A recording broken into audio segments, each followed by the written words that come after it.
Hey peeps, welcome back to my channel. I am here again, finally, and it feels good to be back.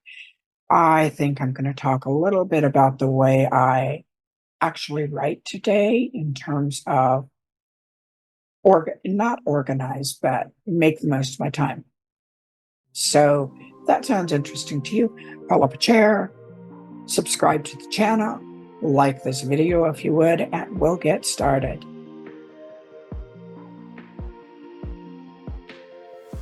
I just realized that I haven't given myself an introduction for a while. And since I'm just back after like about a year's hiatus, thanks to my throat,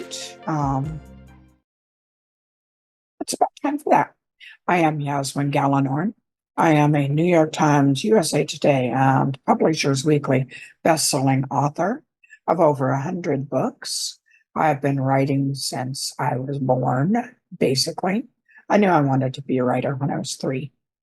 I have been professionally writing since 1996 when I got my first contract.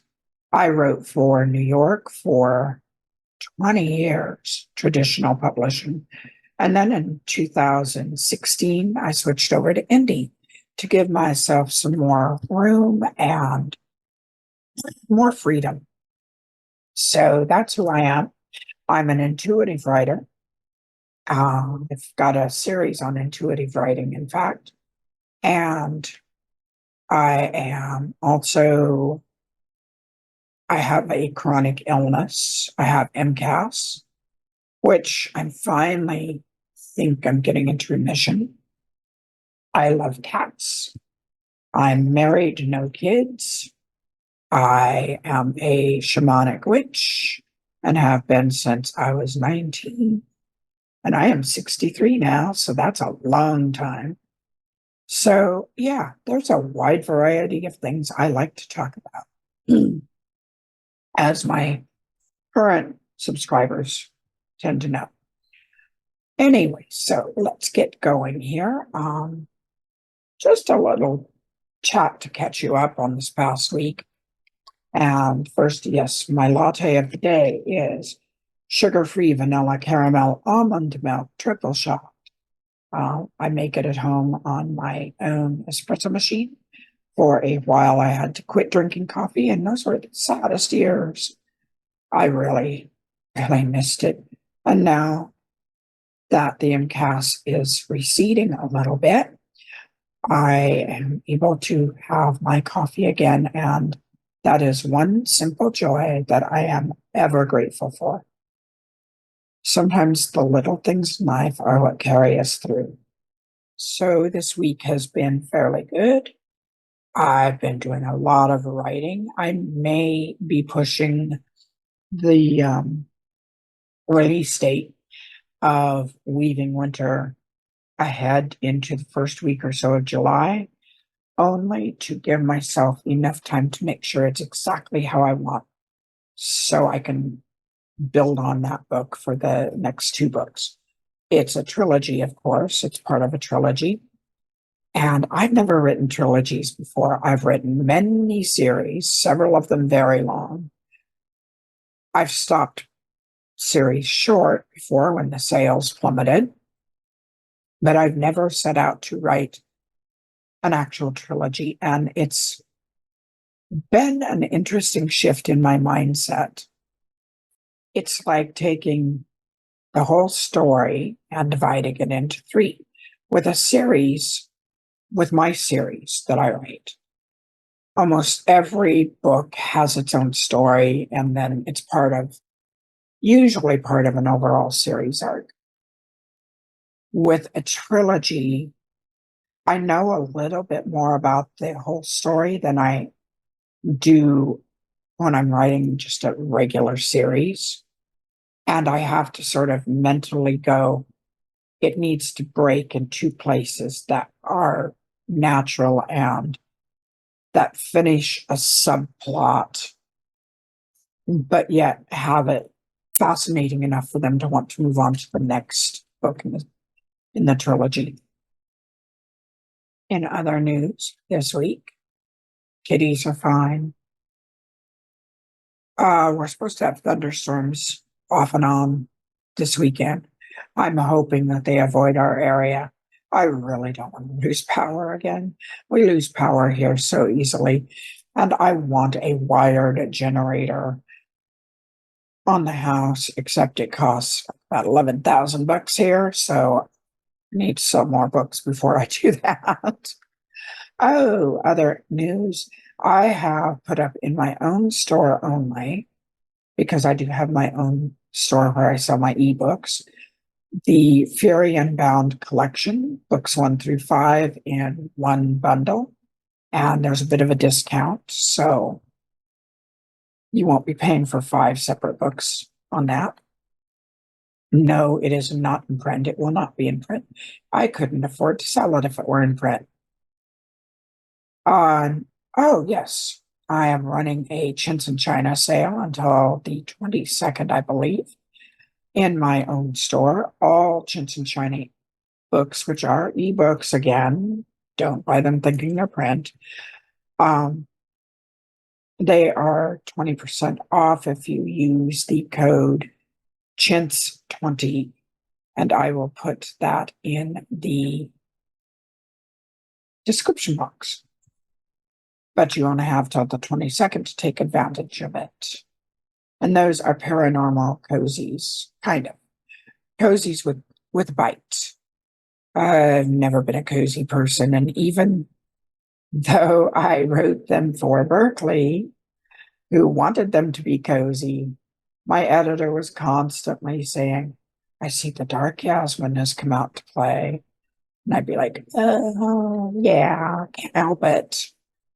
So, the Chintz and China series, Small Town, actually had a woman, excuse me, I actually had a woman one day insist she had been to Chickasaw. Chickasaw, Washington does not exist. The area where I placed it was grassland.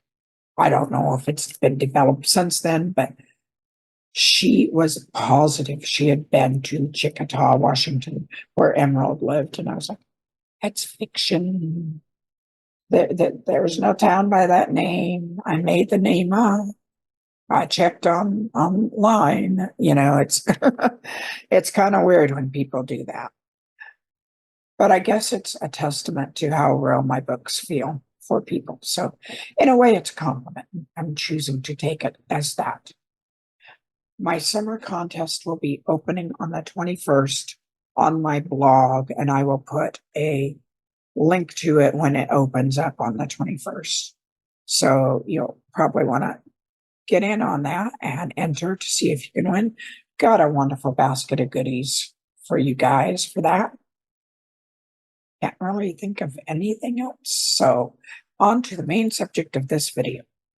There are 3 things I have learned over the past 6 months about my process. And I kind of knew some of them before, but they're things that I didn't want to pay attention to because they require not so much effort as they force me to realize some things about myself. The first thing is I need to not have access to social media when I am writing, because it is so easy to hop over there and take a look and see what's going on and lose time. So I am now making use of a product I bought years ago. I bought a lifetime subscription to it, and I'm finally making use of it. And it's called Freedom. And it basically blocks certain sites from your computer during a specified time period. And you specify what sites you want blocked, and you specify the time period. And unless you actively turn it off, and sometimes you can set it to where you have to reboot your computer, it won't let you through. So I turn off all sites for Facebook and Twitter and Blue Sky and Mastodon and Netflix and Hulu and a few others that I tend to go to. I haven't yet blocked YouTube, but I'm kind of thinking I might need to. It is very easy for me to click from video to video to video. I am a media junkie and I love learning things. I love listening to stories. I love oddball things. And honestly, I remember once when I was trying to find out what you call a group of butterflies, like a herd of cows, a murder of crows. Well, by the way, it's lek, Lek. However, I went from searching on YouTube for that because I couldn't find anything on the net, finding an actual research video that talked about a lek of butterflies, going, oh, that's interesting. Now I know that. And then somehow an hour and a half later, I ended up watching how porcupines have sex because it occurred to me, how would they? I mean, with the quills, it would be what? I mean, really? How? Somehow I went from group of butterflies is called what to how do porcupines have sex?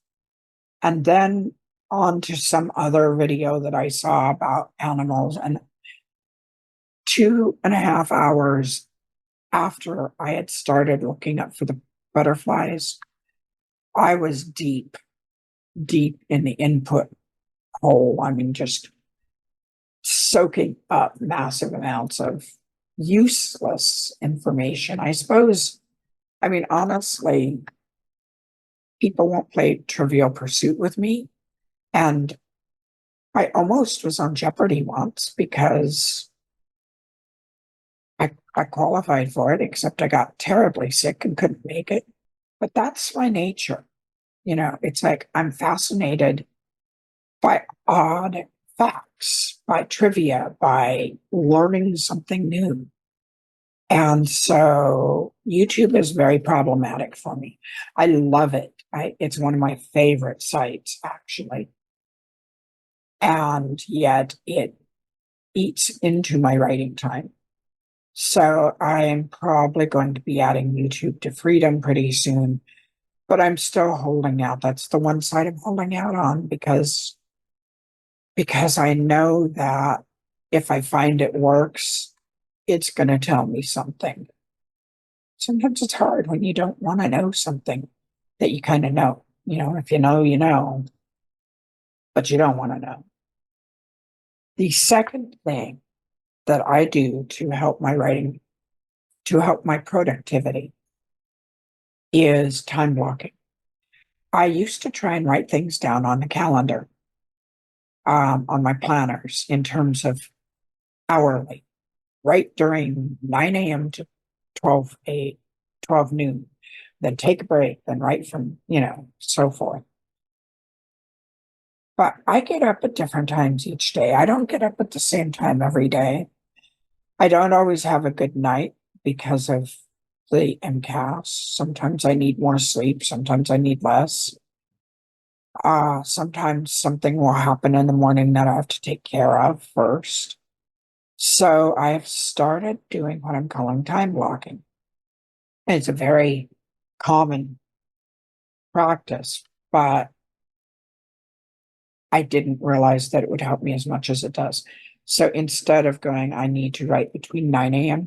till noon, I will put, I need 3 hours of writing and 2 hours of study today. And then whenever I start, then I can go from there going, okay, starting at 11. So I write till 4, and then I do study from 5 till 6 or 5 till 8 or whatever like that. So this is my daily planner. And I will put down write for 4 hours, study for 1.5 hours, or whatever I need to do. And then that day, when I start, say I start writing at noon, I can go, okay, I need to write for 4 hours. So I will write for half an hour and take a 5-minute break, write for half an hour, take a 5-minute break, so on. It doesn't lock me into certain time frames that way. It just tells me how much I need to get done a day. And that helps a whole lot because it doesn't make me feel like, well, my schedule is blown to hell. I didn't get started at 9 a.m., so everything's off. It's like, no, I can start at 10 a.m. if I need to. I just need to get that amount of work done during the day. And the third thing that's helped me is that I've stopped multitasking, at least during the most intensive focused periods, like my writing and studying. I do not multitask during those times. There are a number of studies that have shown multitasking actually defeats the purpose. You don't get as much done as you would if you focus on a single task at a time, and it doesn't get done as well. Now, there may be some exceptions. There are always exceptions. I am finding that if I focus on a single thing,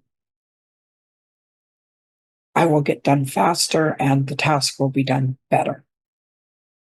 I just got a lightning alert that is not close, but close enough that I think I should be shutting this computer down for now.